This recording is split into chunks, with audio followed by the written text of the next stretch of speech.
నెల్లూరులో రాజకీయ వేడి కొనసాగుతోంది. నేతల మధ్య మాటల తూటాలు పేలుతున్నాయి. తాజాగా మాజీ మంత్రి అనిల్ మరోసారి స్పందించారు.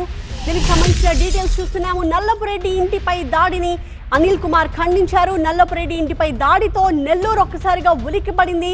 కానీ ఫ్యాక్షన్ కి నెల్లూరు అసలు నిలయం కాదు అన్నారు అనిల్ కుమార్. ప్రసన్న కుమార్ ని చంపాలన్న ఉద్దేశంతోనే దాడి చేశారని ఆరోపించారు. ప్రసన్న కుమార్ రెడ్డి ఇంటిపై దాడి జరిగిన తీరుని అనిల్ వివరించారు. దాడి ఎంత వికృతంగా ఉందన్నది ప్రజలకు కూడా తెలియాలా, నెల్లూరు జిల్లానే కాదు రాష్ట్ర ప్రజలకు కూడా తెలియాలా. ఈ విధంగా ఇళ్ల మీద పోయి దాడి చేయమని చెప్పడం ఇది మీ సంస్కృతి అని చెప్పి తెలుగుదేశం పార్టీ నాయకులు లేకపోతే సగటు ప్రజలు ఏమైనా అనుకుంటున్నారా? పోలీస్ జీప్ వచ్చింది, వాళ్ళు తగలబెడుతున్నారు అక్కడ ఇల్లు. మీరు బాగా చూడండి, అక్కడ తగలబెడుతున్నారు.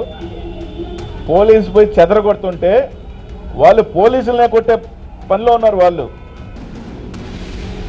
పోలీసుల మీదే దాడి చేసే పనిలో ఉన్నారంటే వాళ్ళు ఒకవేళ ప్రసన్నన్న ఇంట్లో ఉండుంటే అంటే ప్రసన్నన్నని చంపేయాలనే కదా.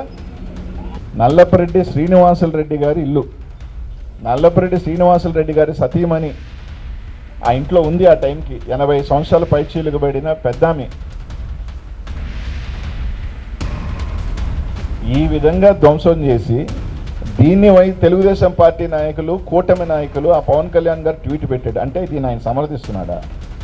అంటే 85 సంవత్సరాలు మహిళ, ఒకవేళ ఆయన ప్రసన్న సతీమణి ఉండొచ్చు ఆ టైంలో, అంటే వాళ్ళు ఆడవాళ్ళు కాదా? మీరు కట్టారు కేసు, దానికి సంబంధించిన ఏ సెక్షన్స్లో ఉన్నాయో కట్టారు. ఈ విధంగా 200 మంది పోయి ఒక ఇంటి మీద పోయి ప్రసన్న ఉంటే చంపేయాలనుకొని మీరు తీసుకున్న నిర్ణయానికి దానికి సంబంధించిన ఎంపీ గారి మీద, ఎమ్మెల్యే గారి మీద, అలాగే వాళ్ళ కన్వీనర్ అనుచరుల మీద ఎందుకు కేసు కట్టరు అని అడుగుతున్నాం.